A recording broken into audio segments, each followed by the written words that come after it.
Allez, après avoir parlé de 4 prospects pour la prochaine draft, la draft 2024, j'ai eu envie de continuer sur cette bonne série. Voilà pourquoi, sans plus tarder, tous ensemble, nous partons en Airball Project.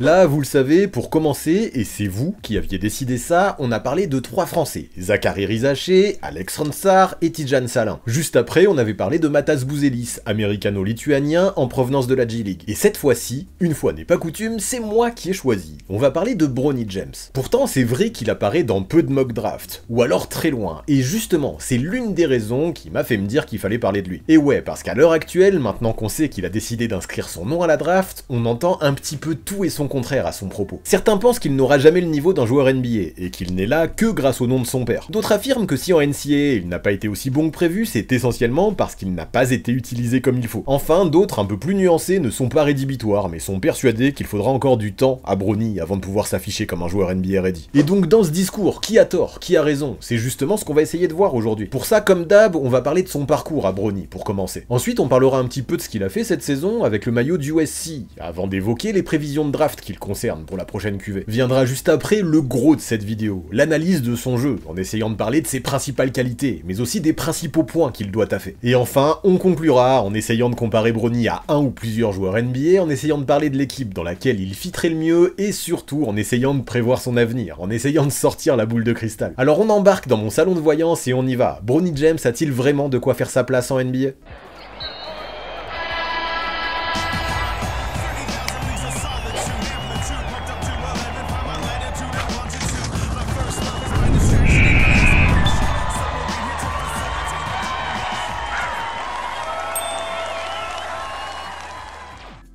Allez, sachez que Bronny est né le 6 octobre 2004, à Akron, pendant que son père, lui, commençait sa carrière de joueur NBA à Cleveland. Sportif dans l'âme et par nature, l'aîné de sa fratrie s'est vite essayé au basket et au foot, bien que son père lui ait interdit de pratiquer le hockey sur glace et le foot US, afin qu'il évite une grosse blessure. Bon, et vous vous en doutez, hein, si on parle de lui aujourd'hui, c'est parce que c'est bien vers le basket qu'il s'est tourné. Rapidement, quelques incidents ont eu lieu, comme cette fois en 2018 où un fan de Michael Jordan a invectivé le King à l'entrée de la salle où jouait son fils. L'excitation est devenue telle que la rencontre fut annulée, tandis que LeBron et sa famille, eux, furent évacués par une porte dérobée. Cependant, jusqu'au lycée, quand même, Bronny a quand même plutôt réussi à échapper aux gros projecteurs. Bien sûr, il est arrivé qu'on parle de lui, en bien ou en mal, mais quand t'es le fils du King, c'est le jeu, tu ne peux pas vraiment passer sous le radar toute ta vie. Par contre, au moment de son arrivée à Los Angeles, à Sierra Canyon, un programme élite pour le basket, au niveau high school, les choses ont littéralement explosé. Pour sa première année, même si Bronny n'avait qu'un petit rôle en sortie de banc, et c'est normal, vu que Brandon Boston Jr. et Zaire Williams Sr. étaient les leaders de la team, toutes les caméras du monde étaient braquées sur Sierra Canyon. Sur le terrain, en quelques minutes à chaque match, Bronny montre des choses prometteuses, mais la saison suivante, le Covid et une blessure au ménisque le privent des parquets. Il reviendra ensuite pour sa saison junior, avec plus de responsabilités, dans une team alors menée par Amari Bailey. Dans son costume de role-player, Bronny se montrait convaincant, et pour la première fois, son nom commençait à être évoqué en fin de deuxième tour pour la draft 2024. Tout ça, c'était carrément prometteur juste avant sa saison senior, surtout qu'ensuite il a confirmé. Pour sa dernière année au lycée, Bronny a réussi à devenir un élément majeur de son équipe élite de Sierra Canyon. Cela lui a permis d'être invité au Nike Hoop Summit, ou au McDonald's All-American, où à chaque fois il s'est montré plutôt bon, et de pointer son nez au premier tour de certaines mock drafts. Même si c'est vrai que c'est principalement son nom de famille qui a fait que jusque-là on a parlé de lui, il fallait tout de même se rendre compte d'une chose. Ok, le basket l'a mis sous le feu des projecteurs, n'empêche que Bronny restait un garçon avec des qualités basket qui étaient bien réelles. Et vous imaginez, en mixant ce niveau de jeu et son nom, quand il a fallu choisir son université, l'adolescent n'a eu que l'embarras du choix. Tous les programmes de tout le pays se sont intéressés à lui, et ce depuis plusieurs années, avec une première offre à 11 ans seulement. C'est beaucoup trop. Et au final, quand le temps de l'annonce est arrivé, c'est vers USC que Bronny a décidé d'aller, histoire de rester à Los Angeles avec sa famille, même si visiblement Ohio State et Oregon n'étaient pas loin derrière au moment de sa décision. Il faut aussi préciser que quand il est sorti du lycée, Bronny apparaissait dans tous les top 30 des rankings de sa classe d'âge, c'était encore une fois très prometteur. Mais c'est malheureusement juste après ça que lui a été diagnostiqué une maladie du cœur. Après s'être évanoui à l'entraînement, il fut transféré à l'hôpital, victime d'un arrêt cardiaque, dû à une malformation congénitale. Heureusement, 3 jours après, il en était sorti, hors de danger. Néanmoins, même si c'était secondaire par rapport au drame qu'il venait de vivre, il lui faudrait encore beaucoup de temps avant de pouvoir rejouer au basket. Peu de temps avant, l'expert renommé Jonathan Givony plaçait même Bronny dans son top 10 de la draft 2024. Malheureusement, à cause de cet incident cardiaque, les choses ont bien changé depuis. Ouais, le destin a compliqué les choses, mais n'amplifions pas la situation, car mine de rien, 5 mois après, à peine, Bronny James pouvait enfin faire ses débuts avec son nouveau maillot d'USC. Et là, c'est l'occasion de vous montrer un petit peu son profil au garçon. Comme vous le voyez, c'est un poste 2, d'1m93, plutôt costaud, c'est dans les gènes, et qui possède une envergure plus que correcte. Malheureusement, comme vous pouvez le le voir, dans cette équipe des Trojans, dans laquelle il passait moins de 20 minutes par match en moyenne sur le terrain, son manque d'adresse ne lui a pas permis de réaliser une saison remarquée, ou remarquable. Ouais, on ne va pas se mentir, quand on regarde sa ligne de stats, c'est quand même carrément faible. Cela dit, venant d'un garçon qui quelques mois plus tôt était victime d'un arrêt cardiaque, je me dis que peu importe, rien que de le voir sur le terrain, je trouvais ça incroyable, l'histoire était belle. Même s'il a connu des hauts et des bas cette saison, bien sûr, il a tout de même joué 25 matchs, sans avoir pu se préparer pendant l'été, et ayant commencé son exercice en décembre seulement. Et puis, il faut le dire, même s'il a fait des matchs à 0 points, à 0 sur 7 au tir, qui forcément ont fait parler, il en a fait d'autres à 15 points, et c'est pas mal. Pas mal, mais est-ce que ça suffit pour se faire drafter cette année? USC a terminé sa campagne de manière décevante, galérant toute la saison avec le manque d'alchimie du collectif et les blessures, et ne se qualifiant même pas pour la March Madness. Forcément, à ce moment-là, le Bronny, imaginé top 10 par Jonathan Givony quelques mois plus tôt, semblait déjà très loin. Et pourtant, à l'heure actuelle, son nom est inscrit pour la draft 2024, même si le garçon a quand même pris grand soin de garder son éligibilité pour la NCAA. Il s'est en parallèle inscrit dans le portail des transferts, afin d'avoir toute la marge de manœuvre qu'il désire pour effectuer des workouts avec les équipes de la Grande Ligue. En fonction des pistes qu'il aura ou non, il prendra sa décision de maintenir ou pas son nom pour la draft 2024. Mais Rich Paul, l'agent de la famille, l'a dit récemment, de toute façon, pour Bronny James, à l'heure actuelle, la draft c'est la priorité. Après, et c'est un choix, je ne veux pas trop en faire sur les déclarations de LeBron qui disait, il y a 1 ou 2 ans, qu'il voudrait un jour jouer avec son fils. À l'heure actuelle, personne ne sait si ça se fera ou pas, ou même si c'est réellement possible. Tout ce que l'on sait, c'est que le King n'en a plus pour longtemps en NBA, et il l'a même confirmé dernièrement. Pour imaginer que LeBron et Bronny passent donc une saison ensemble, pas forcément sous le même maillot, mais au moins en NBA, le temps est donc vraiment compté. Sauf que la dure réalité, c'est qu'aujourd'hui, Bronny est loin d'être sûr d'être drafté en juin prochain. Pour le fun, je me suis amusé à dresser le bilan des principaux médias spécialistes des mock drafts, et comme vous le voyez, mis à part envergure, et encore pour eux c'est pas pareil, vu qu'ils font un big board et pas une mock, personne ne le voit drafté, ni au premier ni au deuxième tour. Ça pique. Croyez-moi, il a intérêt à assurer le petit Bronny, là, sur les workouts NBA qu'il va passer prochainement. Il faut aussi préciser que la date limite, ce sera le 29 mai, pour décider s'il garde ou non son nom à la draft. Sachant que, vous le savez, s'il laisse son nom et qu'il n'est pas drafté, jamais il ne pourra se représenter, de plus, il ne pourra pas revenir à l'université. Les risques sont donc réels pour Bronny James, et pour moi, ce sera essentiel de prendre la meilleure décision possible pour lui cet été. Maintenant, certains se moquent ouvertement du fait que Bronny est tourné à moins de 5 points par match cette saison. Tout ça en plus avec des pourcentages horribles. Cependant, s'il était prévu si haut quelques mois plus tôt, avant son souci cardiaque, c'est bien pour une raison, et ne me dites pas que ça ne venait que de son père. Alors comment un joueur peut tourner à seulement 4,8 points par match en NCAA et tout de même être considéré comme un prospect pour la draft? Eh bien, c'est parce que Bronny possède quand même des qualités qui sont très recherchées en NBA, à commencer par sa capacité à faciliter le jeu. Ouais, un des trucs que j'apprécie particulièrement chez lui, c'est qu'il est un super passeur qui constamment cherche à faire briller ses coéquipiers. Sa vision de jeu et ses instincts sont bons, ses décisions sont rapides et son QI basket est déjà très intéressant pour un garçon de 19 ans. Sur jeu placé ou sur transition, Bronny arrivera bien souvent à servir ses coéquipiers, en trouvant bien souvent de bons angles aussi. C'est intéressant sa capacité à faire des bonnes passes. Ceci dit, j'apprécie aussi qu'il puisse faciliter le jeu autrement que juste par son playmaking. Parce que oui, même quand il ne porte pas la gonfle, il est un joueur qui également saura se rendre disponible off-ball. Il se démarque, reçoit des end-off, apporte des solutions aux porteurs, il fait des cuts, et en sortie d'écran, il sera capable de mettre quelques shoots aussi. Pour moi, ça déjà, ce sont des qualités qui sont essentielles dans le basket. Si pour le reste, on verra ce que ça donne plus tard dans cette vidéo, je n'ai tout de même que peu de doutes sur le fait que Bronny puisse se fondre dans un collectif, même au plus haut niveau. Par contre, pour vraiment être efficient dans le jeu, j'aimerais vraiment qu'il puisse progresser dans le domaine de la création pour lui. Bon, après, il a les bases quand même, il peut prendre quelques pull-ups et même poser quelques step-back dans la raquette. Même si ça a encore besoin d'être poli, il serait malhonnête de dire qu'il part de zéro. Cependant, je trouve quand même qu'il manque de handle ou encore d'un gros premier pas pour faire la différence plus facilement. En fait, Bronny sur jeu placé a du mal à accéder à la peinture par lui-même, en 1 contre 1 ou en ISO. Il a du mal à se défaire de son vis-à-vis. Sans faire la différence avec son défenseur, il éprouve des difficultés à mettre la pression sur le cercle, et forcément dans ces conditions, il devient bien plus compliqué pour lui de conclure au panier. Si déjà au niveau NCAA, Bronny n'arrivait pas à prendre l'avantage sur son défenseur avec son dribble, qu'est-ce que ça va être au niveau NBA? Aujourd'hui, il faut l'admettre, la plupart des points qu'il score près du cercle viennent de cuts, ou alors de contre-attaque. Et ça, à mon avis, c'est dû à un mal qui touche pas mal de joueurs dans son profil. Et oui, 1m93, c'est assez petit pour un poste 2, sauf que en parallèle, pour moi, Bronny n'a pas le dribble suffisant pour évoluer au poste de meneur de jeu. Il a beau avoir une bonne détente, il n'est pas non plus l'athlète qu'est son père. Attention, hein, il a des épaules quand même, il est plutôt tanké, mais ça ne suffit pas. Pour moi, il manque d'explosivité à la finition pour mieux absorber le contact et éviter de se faire trop souvent contrer. Quand on est sous-dimensionné, il faut faire preuve d'encore plus de puissance pour finir. Du coup, ça lui arrive bien souvent de ressortir le ballon, plutôt que de tenter sa chance. Alors ok, de temps en temps, il essaye d'autres solutions, avec des flotteurs par exemple. Cependant, pour moi, ça reste un aveu d'échec. À moins d'être un expert, les flotteurs restent bien plus aléatoires que les lay-ups. Heureusement quand même qu'il est bien carré. Sans ça, je pense, il se ferait sacrément bousculer. Après, des joueurs comme ça, des combo guards qui présentent ce souci de taille, il y en a dans le basket, même dans la grande ligue. Le truc, c'est que la majorité d'entre d'entre eux, pour compenser, sont de très bons shooters, et quand on regarde ses pourcentages, très difficile à l'heure actuelle de dire la même chose de Bronny. Tourner à 20% seulement sur ses catch and shoot, c'est beaucoup trop peu, et ce qui inquiète, c'est que ce n'est pas juste une question de trop long, ou de trop court. Ouais, beaucoup de ses tirs sont quand même bien désaxés, il y a même un scout qui a carrément parlé de lui comme un non-shooting guard, ça pique. Toutes ces raisons, je pense, elles expliquent pourquoi, cette saison, Bronny a tourné à moins de 5 points par match en NCAA. Néanmoins, je ne voudrais pas être non plus trop tranchant par rapport à son shoot le concernant, et nuancer pas mal de choses que j'ai pu lire à droite à gauche. Ok, l'arrière ne met pas ses tirs, mais il faut tout de même se rappeler que ses soucis de santé forcément l'ont bien handicapé cette saison. Le garçon déjà, il a la pression d'être le fils du King, d'être scruté par absolument tout le monde, toute la planète, mais en plus de ça, il doit évoluer dans une équipe NCAA, dans un championnat qu'il découvre sans avoir fait la préparation ni le début de saison. Pas facile en vrai d'arriver dans une nouvelle team, de dire coucou c'est moi et de s'imposer tout de suite. Donc ok, Bronny n'a jamais été un grand shooter, mais tout de même, je veux le noter, pendant ses années lycée, il a progressé année après année. Aujourd'hui, même si ça ne rentre pas de façon régulière, sa mécanique est plutôt propre je trouve, et je n'observe aucun véritable défaut dans sa gestuelle. Pour moi, le potentiel pour devenir un shooter fiable, même au plus haut niveau, est présent. Je pense juste que la situation a fait que cette année a marqué un coup d'arrêt dans son développement. Puis il a un bon toucher en plus de ça. Non, je pense que le problème est juste mental. Je suis peut-être optimiste, mais pour moi, ça va passer. Il faut juste que peu à peu, il retrouve sa confiance, qu'il retrouve ses automatismes. Ce n'est pas rien quand même ce qu'il a vécu cet été. Sauf que, on y reviendra plus tard, pour retrouver cette confiance et ses automatismes, le mieux serait peut-être qu'il passe une année de plus en NCAA, on ne va pas se mentir. Mais pour revenir à ça, je sais pas vous, mais pour moi ça me semble assez évident que c'est une question de confiance en soi. Après sa réhabilitation, j'ai l'impression qu'il est arrivé à USC un peu sur la pointe des pieds, en mode je ne veux pas perturber le collectif, je ne veux rien faire de mal et je vais chercher à jouer propre, et pour les autres, plus que de chercher à me mettre en avant. C'est tout à son honneur, mais le truc c'est que ça le rend inoffensif parfois, il attend juste derrière la ligne, rien d'autre. D'autres fois il refuse de shooter, et à certains moments il a même presque l'air surpris de recevoir la gonfle, ce qui le pousse évidemment à faire des erreurs. Bon après, le fait que dans sa team il y avait de sacrés croqueurs comme Boogie Ellis, forcément ça ne l'a pas aidé à prendre ses responsabilités. Quoi qu'il en soit, pour ces différentes raisons, on s'en rend compte, l'attaque, ou tout du moins le scoring, ce n'est pas ça pour le moment pour Bronny. Alors maintenant, on va essayer d'aller voir si ça dit des choses différentes de l'autre côté du terrain. Et là je me dis que oui, forcément, au vu de tout ce qu'on a évoqué déjà, si une équipe décide de drafter le fils du King en juin prochain, il faudra qu'elle soit patiente, peut-être même très patiente. Cependant, il faut le dire, la défense représente la première raison, selon moi, qui ferait qu'un coach pourrait le mettre rapidement sur le terrain en NBA. Parce que ouais, perso, je trouve que la défense c'est un peu sa signature. Il est un joueur qui a beaucoup d'envie, qui sait se montrer physique sur l'homme, qui est attentif, vif et qui garde les mains actives, toujours. En vrai, il est un joueur capable de mettre une pression folle sur le porteur, et puis même après des écrans, ce n'est pas un garçon qui va baisser les bras ou laisser tomber. Ça aussi forcément, ça facilite la vie de son équipe. Bronny sait très bien quoi faire et comment se placer pour être efficace défensivement. À côté de ça, ses réflexes sont bons, ses timings aussi, et même plus globalement, ses choix, je les trouve super matures. À 19 ans, notamment défensivement, on a l'habitude de voir quand même des joueurs bien plus naïfs en temps normal. Ouais, il est une espèce de bulldog qui aime défendre et qui fait ça avec beaucoup d'énergie. C'est assez rare pour le souligner chez les joueurs universitaires. Et ça, clairement, pour moi, c'est un vrai point fort pour lui. Bronny n'est pas un scoreur, ok,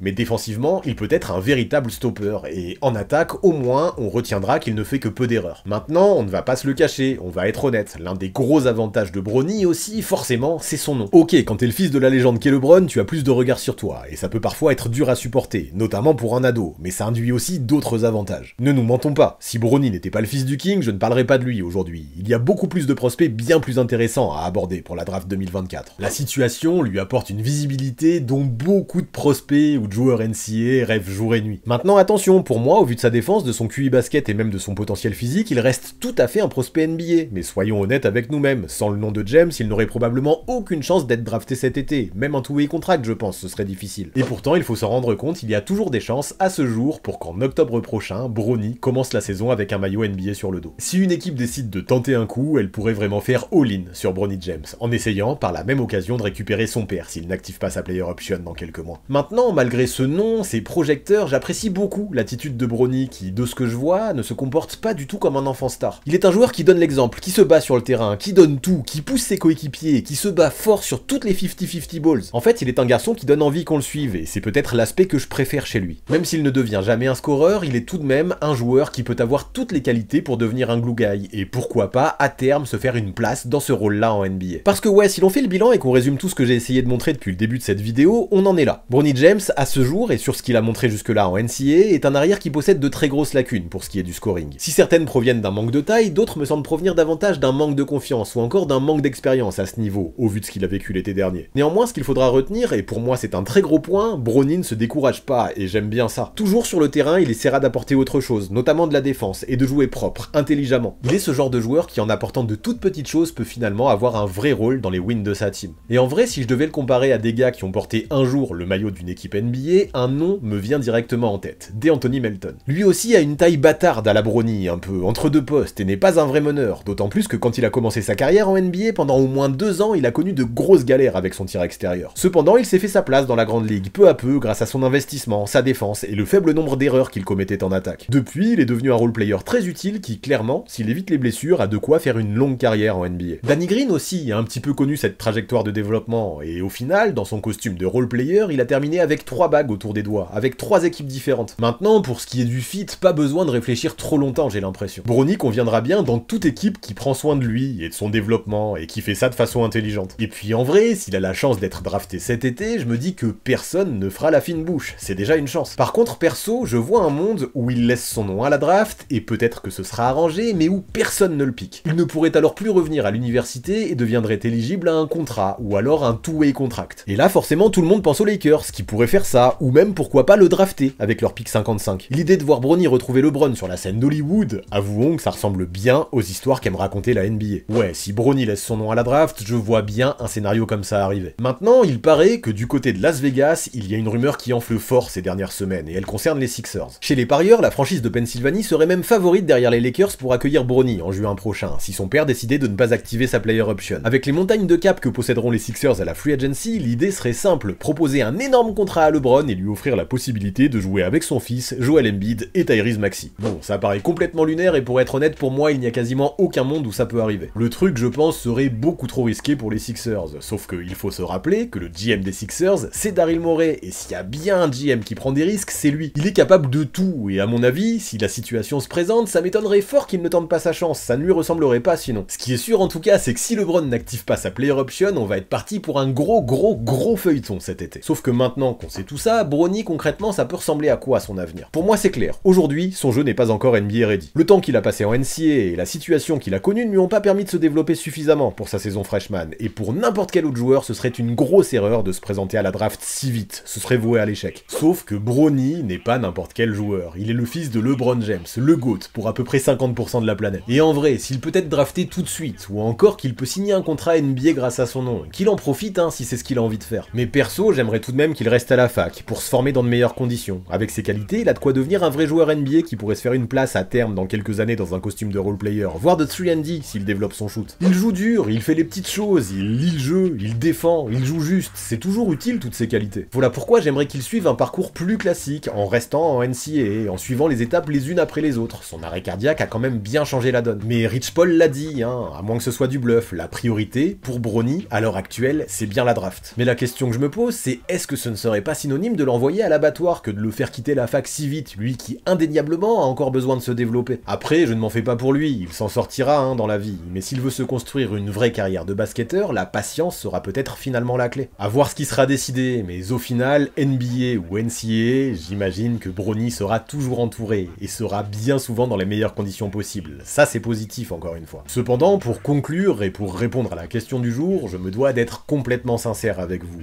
Mon avis le voilà. Aujourd'hui, je ne pense clairement pas que Bronny ait le niveau de jeu pour jouer en NBA. Ceci dit, s'il se développe comme prévu, il pourrait l'avoir un jour. À lui de trouver les bonnes conditions pour ça.